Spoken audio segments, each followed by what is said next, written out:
नबी ने फरमाया, ए बनी इसराइल, तुम याद करो मेरी नेमतों को जो मैंने तुम्हें अता की, लेकिन उनको ये बात समझ में नहीं आई। रब्बुल आलमीन ने फरमाया कि बनी इसराइल, तुम अपना वादा पूरा करो, मैं अपना वादा पूरा करूंगा।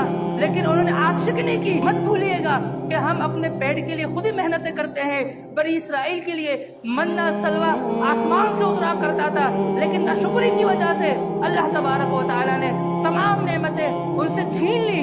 अल्लाह रब्बुल आलमीन ने फरमाया कि तुम जमीन में थोड़े थे, हमने तुम्हारी मदद की, इस खौफ और हरासत को तुमसे हमने खत्म किया, तुम्हारी मईशत गैर मुस्तहकम की, तुम्हारी मईशत को मुस्तहकम किया, तुम्हें मजबूत किया, लअल्लकुम तशकुरून, ताकि तुम शुक्र अदा करो। अगर तुम शुक्र अदा करोगे तो और तुम्हें नेमतों से नवाजूंगा। वदरबल्लाहु मसलन क़रियतन कानत आमिना मुतमइन्नतन यातिहा रिज़्कुहा रग़दन मिन कुल्ली मकान।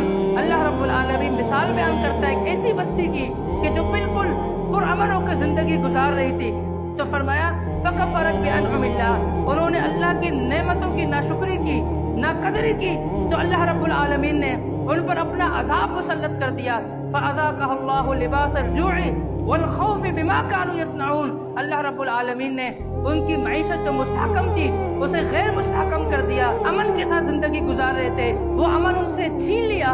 ये मुल्क हमें इसलिए नहीं मिला कि हम अल्लाह रब्बुल आलमीन के जो है नेमतें हैं हम उनकी नाशुक्री करें, हम यहाँ पर बाजा बजाएं, हम यहाँ पर डांस करें, हम यहाँ पर गाने गाएं, हम यहाँ पर मुजरा करवाएं।